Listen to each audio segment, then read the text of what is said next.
Good morning children. अब हम लोग क्या है, पहले की वीडियो में हम लोग पाठ कविता जो है पाठ लेसन 4 उसमें कवित के जो है 8 पंक्तियां हम लोग पढ़ चुके हैं। अब ये जो है आज का हमारा वही पाठ कविता का यह दूसरा वीडियो है ना। ये दूसरे वीडियो में रिमेनिंग 8 लाइन्स जो है 8 पंक्तियां अब हम लोग पढ़ेंगे। ठीक है, देखो। भौरन को गुंजन विहार बन गुंजन में, मंजुल मलारन को गावनो लगत है। कहे पद्माकर गुमान हूँ ते मान हूँ तय, प्राण हूँ तय प्यारो मन भावनो लगत है। मोरन को शोर घनघोर चहूँ ओरन, हिंडोरन को वृंद छवि छावनो लगत है। नेह सर सावन में मेह बर सावन में, सावन में झूलिबो सुहावनो लगत है।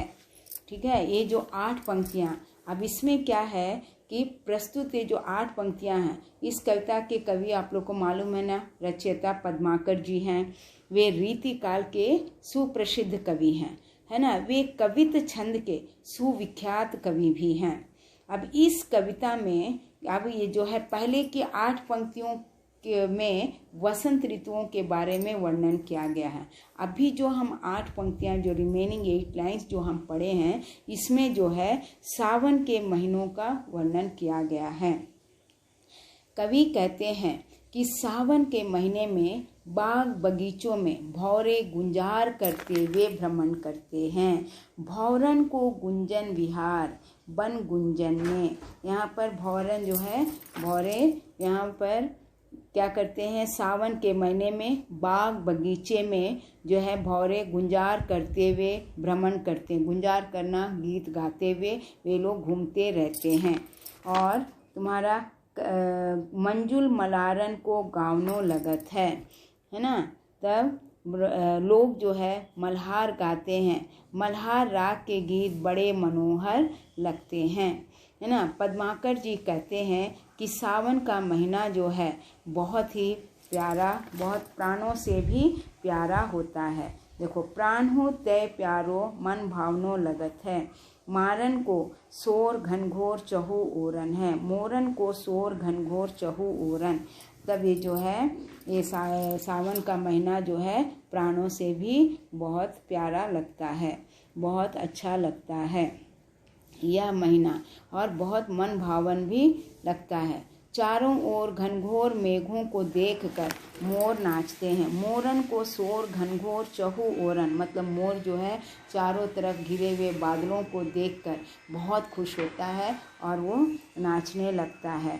हिंडोरन को वृंद छवि नाचनो लगत है। और क्या है, मोरों का शोर और डालों पर पड़े सुंदर सुंदर झूलों का जो समूह है बहुत मन भावन लगता है। ये जो मोरों का नाचना, शोर करना और डालों पर पड़े हुए सुंदर सुंदर झूलों का जो समूह होता है वो बहुत ही मन भावन होता है। नेह सर सावन में, है ना, नेर सर सावन में मेह बर सावन में, सावन में झूलिबो सुहावनो लगत है। ये जो है या इसका तात्पर्य क्या है, सावन के महीने में ये जो है सावन में झूले जो है बड़े सुंदर लगते हैं।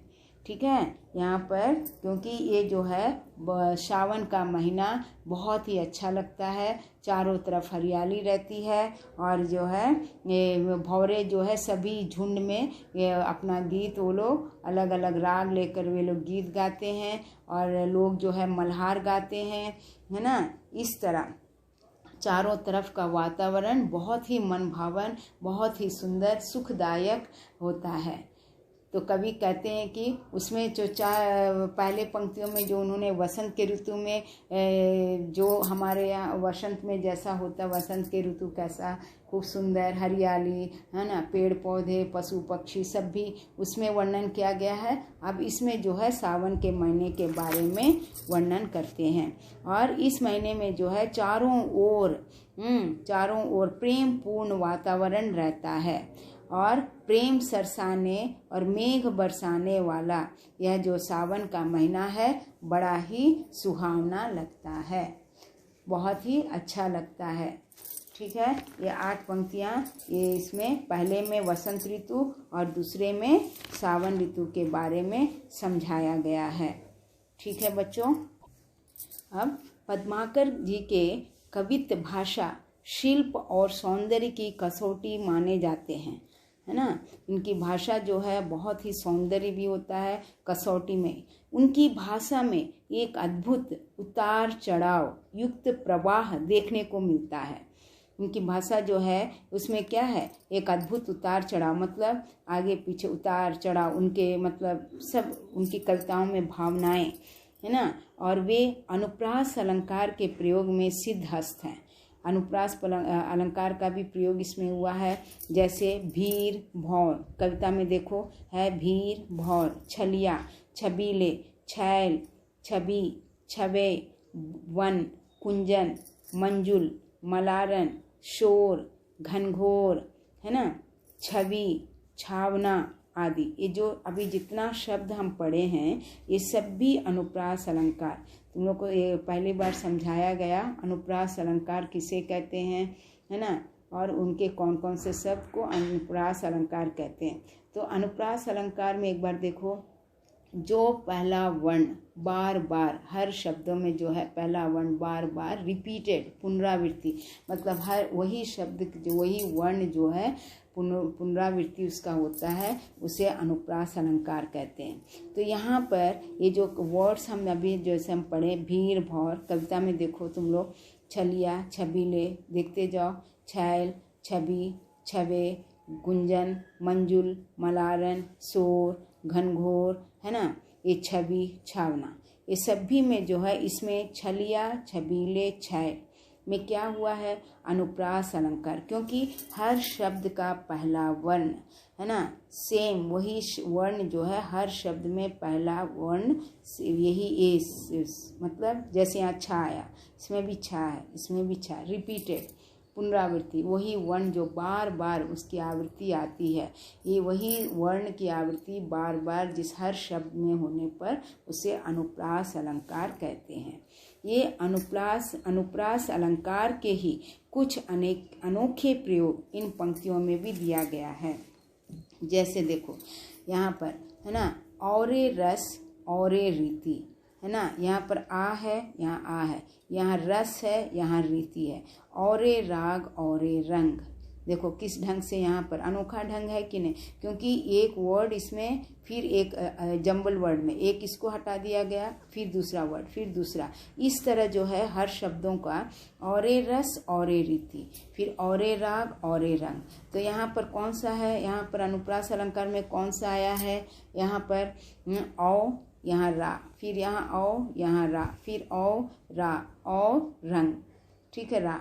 तो औरे तन औरे मन, है ना, औरे बन हवे गए, तो यहाँ पर कौन कौन सा आएगा, औ और औ, ठीक है, 3 औरे औरे औरे औरे, तो औ का ही यहाँ पर अनुप्रास अलंकार हुआ है। आगे देखो, गुमान हूँ ते मान हूँ तय प्राण हूँ तय, है ना, गुमान हूँ गा, और यहाँ पर माँ, यहाँ पर प्रा, इस तरह, और नेह सर सावन में, मेह बर सावन में, और प्राण हूँ तय प्यारो, में प्राणों से भी प्यारा, यहाँ मुहावरेदार प्रयोग हुआ है। प्राण हूँ तय प्यारो में प्राणों से भी प्यारा, यहाँ पर मुहावरा, प्राणों से भी प्यारा मतलब बहुत अधिक सुंदर, बहुत अधिक मन भावन, है ना, जिसको कहते हैं मन को भाने वाला, मतलब प्राणों से भी अधिक प्यारा, हम देखकर इतना खुश हो जाते हैं, मन भावन मतलब प्राणों को छू लेने वाला, हृदय में लग जाने वाला, वो है प्राणों से भी प्यारा, ये मुहावरा है ना।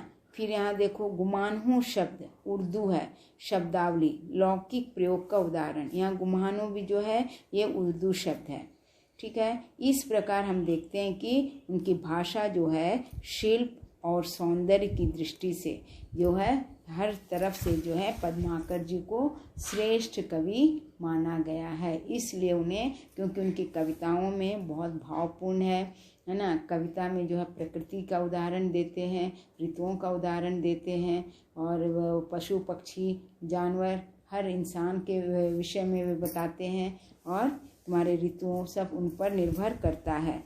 तो इस तरह सौंदर्य की दृष्टि से जो है वे पद्माकर जी को हम श्रेष्ठ कवि मानते हैं, इसलिए वे कविवर कहे गए हैं। उनका परिवार भी जो है सभी वे यही कविता के विषय में ही वे लोग बहुत ही प्रसिद्ध हैं। सभी उन्होंने कविता लिखते हैं, इसलिए उनको कवीश्वर भी कहा गया।